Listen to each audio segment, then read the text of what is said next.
Hi everyone, welcome to Kashish explains. आज हम करेंगे class 11 business studies chapter number 2 forms of business organisation.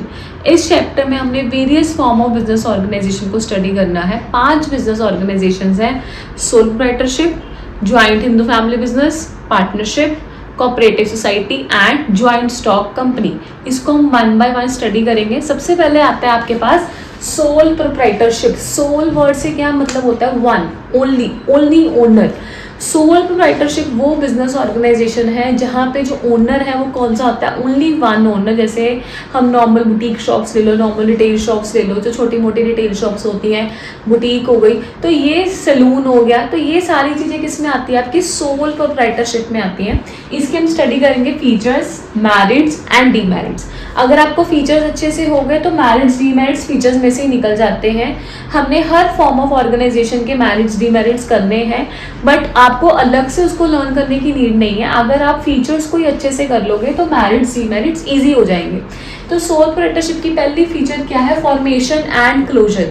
उसको खोलना और उसको बंद करना इज क्वाइट ईजी। आपको कोई इतनी ज़्यादा लीगल फॉर्मेलिटीज़ नहीं चाहिए रहती है। जब आपका मन करेगा, जब आपका मन कर रहा है कि हाँ जी भी मैंने दुकान खोलनी है, मैं ये कर सकता हूँ, वो कर सकता हूँ, आप खोल सकते हो अगर आपके पास पैसा है उतना। और अगर आपको लग रहा है कि 2 साल 3 साल 4 साल बाद नहीं चल रही, अप टू द मार्क मेरी बिजनेस ऑर्गेनाइजेशन जो मैंने दुकान खोली है वो अच्छी नहीं चल रही, तो आप बंद भी इजीली कर सकते हो। आपको किसी की परमिशन लेने की ज़रूरत नहीं है, आपको किसी को बताने की ज़रूरत नहीं है, आप उसको इजीली बंद कर सकते हो। तो फॉर्मेशन एंड क्लोजर दोनों ही क्या है, इसका बहुत ही ज़्यादा ईजी है। सेकेंड है वर्ड लाइबिलिटी। इस वर्ड को अभी ध्यान से समझ लो, क्योंकि ये वर्ड पूरे चैप्टर में बार बार हर फॉर्म ऑफ ऑर्गेनाइजेशन में आएगा। तो अभी समझ लो ताकि बार बार टाइम ना वेस्ट हो आपका। लाइबिलिटी 2 तरह की होती है। एक होती है आपके पास लिमिटेड, एक होती है आपके पास अनलिमिटेड। 2 तरह की लाइबिलिटी होती है, एक होती है लिमिटेड लाइबिलिटी, एक होती है अनलिमिटेड लाइबिलिटी। अनलिमिटेड लाइबिलिटी का मतलब होता है कि इन केस अगर कंपनी डूब गई और कंपनी को पैसा देना है किसी को, तो उस टाइम पे जो ओनर है उसके पर्सनल एसेट भी यूज हो सकते हैं। वो लाइबिलिटी क्या होती है? Unlimited liability. अकेली लाइबिलिटी का मतलब क्या होता है? टू लाइबल टू पे ऑफ इट्स डेट्स। आप कितने हद तक लाइबल हो डेट को पे करने के लिए। तो 2 तरीके डेट को पे ऑफ करने के लाइबल के, लिमिटेड और अनलिमिटेड। अनलिमिटेड का मतलब है कि अगर डेट्स में आपका बिजनेस फंस गया है, उधार में आपका बिजनेस फंस गया है, तो उस सिचुएशन में अगर आपके companies asset is not sufficient या आपके बिजनेस के एसेट इतने सफिशिएंट नहीं है, तो आपके खुद के घर के एसेट भी बिक सकते हैं। That is unlimited liability. Limited liability का मतलब होता है कि जितना आपने उस बिजनेस में कंट्रीब्यूट करा है, only the up to the extent of their capital, आप उतने के लिए क्या हो? ओनली लाइबल हो कि अगर कंपनी डूब गई है, कंपनी को पैसे की जरूरत है, तो सिर्फ आप उतना ही पैसा दोगे जितना आपने उस कंपनी में लगाया हुआ है। तो सोल प्रोप्राइटरशिप में केस में हमारी जो लाइबिलिटी होती है वो कैसी होती है? अनलिमिटेड। और unlimited liability is always a demerit. क्यों? क्योंकि अगर जरूरत पड़ने पे हमारे पर्सनल एसेट भी दाव पे लग जाते हैं। ठीक है। थर्ड है sole risk bearer and profit recipient. अकेला ही बंदा वो सारे के सारे रिस्क बेयर करेगा, कोई लॉस हुआ, कुछ हुआ, वो सब कुछ खुद देखेगा, और अगर प्रॉफिट हो रहा है वो भी उसी को ही मिलेगा। कंट्रोल पूरा उसका ही है, कोई इंटरवेंशन नहीं है, उसको किसी से परमिशन लेने की जरूरत नहीं है। तो सोल कंट्रोलर है, वो हर एक चीज वो खुद मैनेज कर रहा है। No separate entity in the eyes of law, because sole proprietorship की जो रजिस्ट्रेशन है वो कंपलसरी नहीं होती है। क्यों? अभी मैंने बोला कि उसकी फॉर्मेशन बहुत इजी है। आपको मन करेगा मैंने कल बुटीक खोलनी है, आप कपड़ा लेके आओगे, जो भी उसकी रिक्वायरमेंट है आप कल बुटीक खोल लोगे, तो आपको कोई रजिस्ट्रेशन का कोई पंगा नहीं है, कुछ पंगा नहीं। इसीलिए आपकी और आपके बिजनेस की एंटिटी इमेज लॉ की नज़रों में एक ही है। मतलब फॉर एग्जाम्पल अगर हम बोले कि एक्स करियाना स्टोर, ठीक है, अगर एक्स करियाना स्टोर ने पैसा देना है किसी को, वो बहुत ही ज़्यादा डूब गया है, तो वो जो बंदा है एक्स, उसको भी वो पकड़ के लेके जाएंगे। ये नहीं कि सिर्फ उसकी दुकान बंद कर देंगे बस हो गया काम खत्म, नहीं, उस बंदे को भी लेके जाएंगे। तो in the eyes of law there is no separate entity of owner and their business sole proprietorship के केस में। लैक ऑफ बिजनेस कॉन्टिन्यूटी, एक ही बंदा चला रहा है तो उसको अगर कुछ हो गया, बीमार हो गया, मर गया, डेट में फंस गया, इंसॉल्वेंट हो गया, कुछ भी रीजन से अगर उसको कुछ हो गया तो बिजनेस बंद। हाँ, हो सकता है कि शायद कंटिन्यू कर ले कोई, शायद, लेकिन एक टाइम के लिए वो जो बंदा बिजनेस चला रहा था वो दुकान तो हो गई बंद, तो कंटिन्यूटी हमारी नहीं रहती। तो इसी में से हमारी क्या निकलेगी, मैरिट्स एंड डीमेरिट्स निकलेगी। मैरिट क्या है, क्विक डिसीजन मेकिंग, अभी हमने बोला कंट्रोल कौन कर रहा है, वो अकेला बंदा कर रहा है, कोई इंटरवेंशन नहीं है तो क्विक होगा। Confidentiality of information which mean secrecy, जो इन्फॉर्मेशन है वो क्या रहेगी, सीक्रेट रहेगी क्योंकि वो अकेला बंदा है। डायरेक्ट इंसेंटिव, कोई भी प्रॉफिट है कोई भी लॉस है उसी को ही भुगतना पड़ेगा, डायरेक्टली उसके ऊपर जाएगा। सेंस ऑफ अकम्पलिशमेंट जाता है, सेंस ऑफ अकम्पलिशमेंट का मतलब होता है सेल्फ सेटिस्फेक्शन, क्योंकि उसका खुद का बिजनेस है और वो अकेला चला रहा है, तो वो जितना ज्यादा काम करेगा उतना ही उसको सेटिस्फेक्शन मिलेगा कि यार अगर मैं अपने बिजनेस को 8 से 10 घंटे दे सकता हूँ, सुबह से 9 बजे से लेके मैं रात को 10 बजे तक दुकान खोल सकता हूँ, तो मैं क्यों नहीं खोल रहा, मेरे को ही प्रॉफिट होगा ना, तो उसको सेंस ऑफ अकम्पलिशमेंट आएगा अगर वो प्रॉपर एफर्ट से अपनी दुकान बंद करेगा, बंद खोल लेगा। तो अगर वो नहीं करेगा तो उसको खुद को ही गिल्ट में जाएगा, यार काश मैं खोल लेता। तो सेंस ऑफ अकम्पलिशमेंट का मतलब होता है कि जितना ज्यादा वो अपने बिजनेस में एफर्ट डालेगा उतना ही ज्यादा आउटपुट उसी को ही मिलेगा, तो सेल्फ सेटिस्फेक्शन क्रिएट करता है। Ease of formation and closure, formation and closure हमारी क्या है, ईजी है। डीमेरिट्स, लिमिटेड रिसोर्स, बाकी सारी फॉर्म ऑफ ऑर्गेनाइजेशन से, पार्टनरशिप, कोऑपरेटिव सोसाइटी, कंपनी, सबसे सबसे कम पैसा किसके पास होता है, इसी के पास होता है, क्योंकि because of only sole owner. Unlimited liability, अभी मैंने बताया unlimited liability is always a demerit, नुकसान है क्योंकि उसके पर्सनल एसेट भी दाव पे लग रहे हैं। लिमिटेड लाइफ, अभी हमने बात करी कि जो बिजनेस कॉन्टिन्यूटी वो बहुत ही कम है, अगर उसको कुछ भी हो गया तो वो बिजनेस बंद हो सकता है।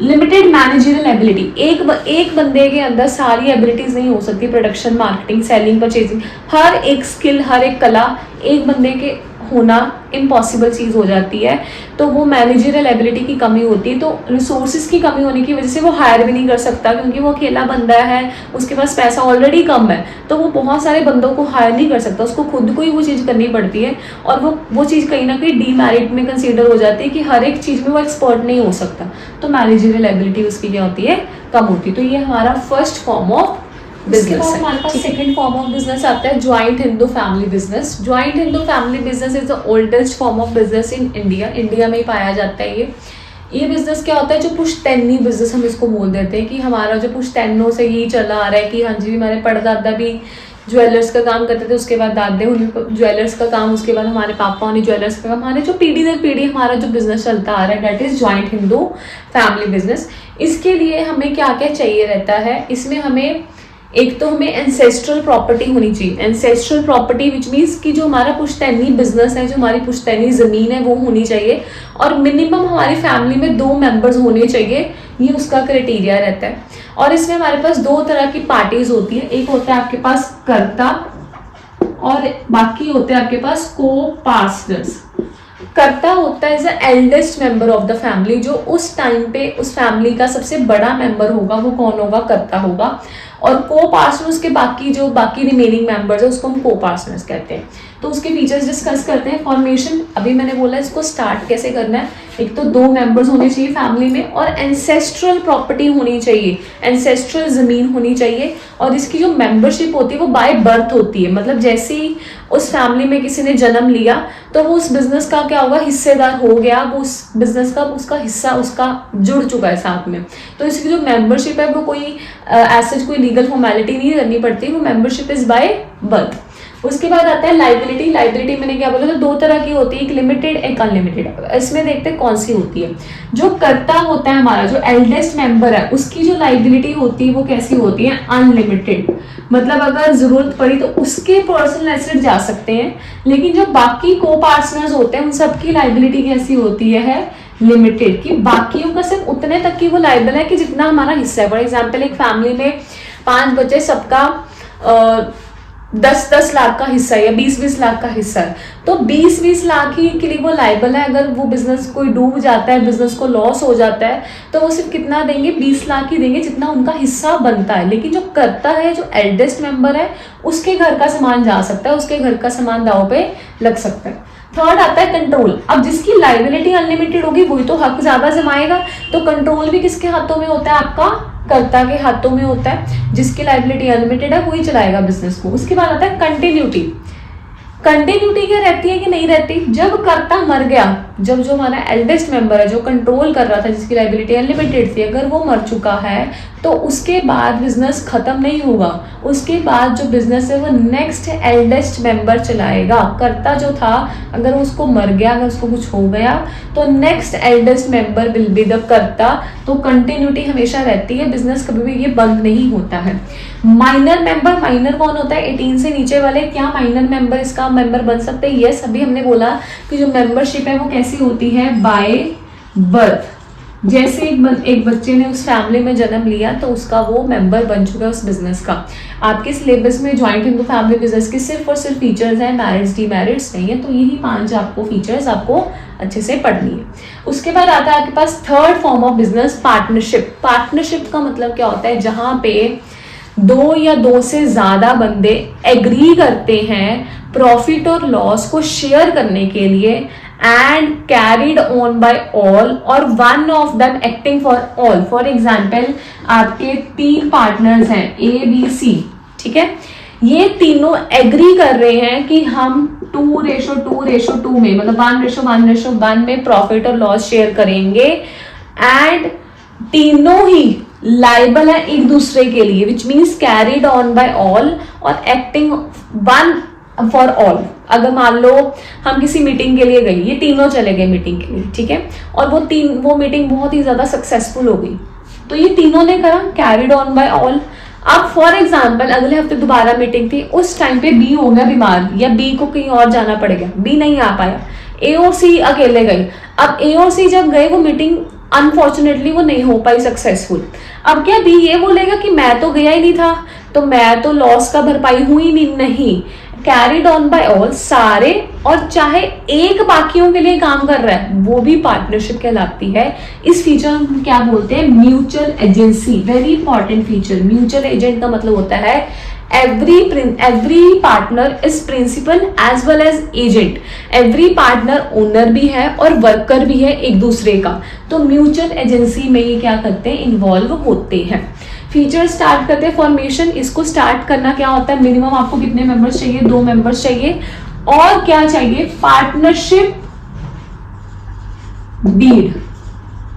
This is a document partnership को स्टार्ट करने का। डीड का मतलब होता है कि एक डॉक्यूमेंट हमने रेडी करा है, चाहे वो ओरल हो चाहे वो रिटर्न हो, लेकिन अगर रिटर्न होगा डेट इज मोर एडवाइजेबल, क्योंकि वो प्रूफ का काम करेगा कि हमारा प्रूफ है, हमने ये सब लिखा था। डीड का मतलब क्या होता है, ABC पार्टनर्स बने थे, उन्होंने जब स्टार्ट करी पार्टनरशिप, उन्होंने उस डीड में हर एक चीज मेंशन करी, उसका बिजनेस क्या है, तीनों की शेयर क्या है, तीनों कितना कितना कैपिटल लेके आ रहे हैं, प्रॉफिट और लॉस किस शेयर में बांटेंगे, अगर कोई बंदा चला जाता है या कोई बंदा नया आता है तो क्या रूल्स होंगे, हर एक चीज उस डीड में मेंशन्ड होगी।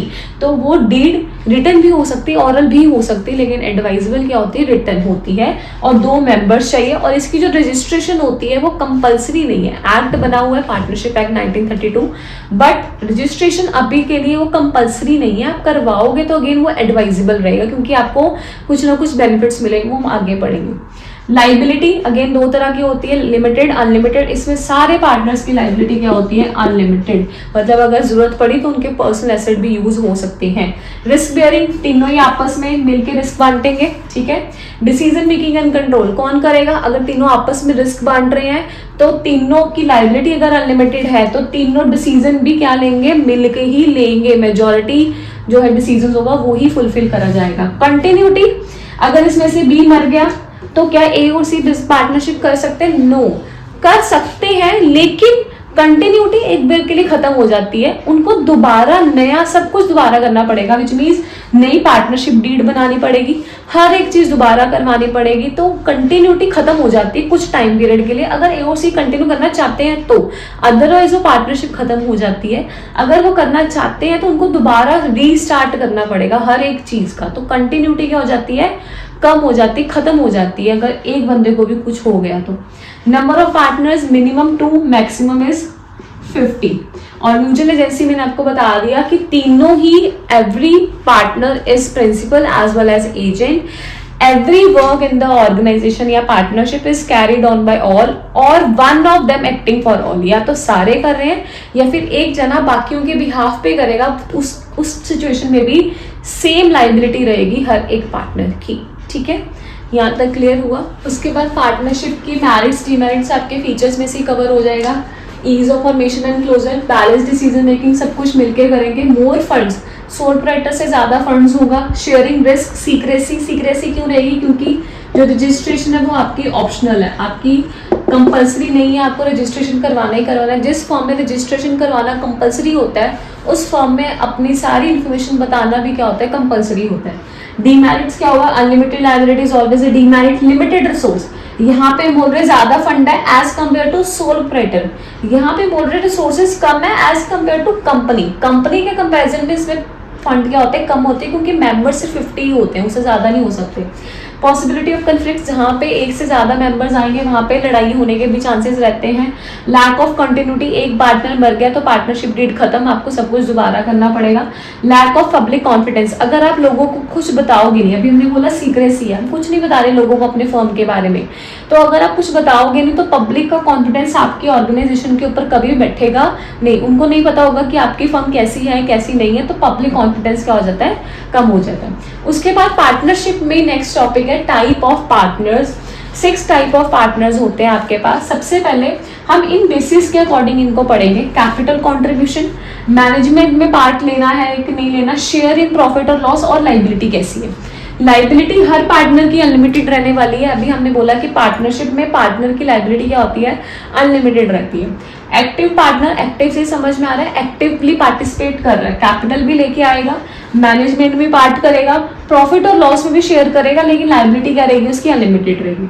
स्लीपिंग मतलब सोया हुआ है, कैपिटल तो लेके आ रहा है लेकिन मैनेजमेंट में नहीं आ रहा, वो कहता मैं नहीं कुछ करूंगा, मैं तो सोया हुआ हूँ, आप मैनेजमेंट के डिसीजन खुद देख लो जैसे भी करना है। प्रॉफिट और लॉस में शेयर करेगा और लाइबिलिटी उसकी क्या रहेगी, अनलिमिटेड रहेगी, चाहे वो मैनेजमेंट पार्ट कर रहा है या फिर नहीं कर रहा।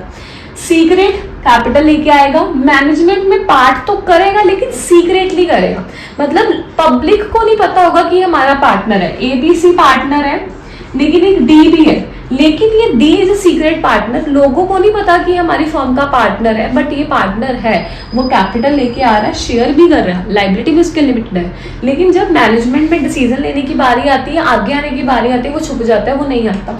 क्लियर है।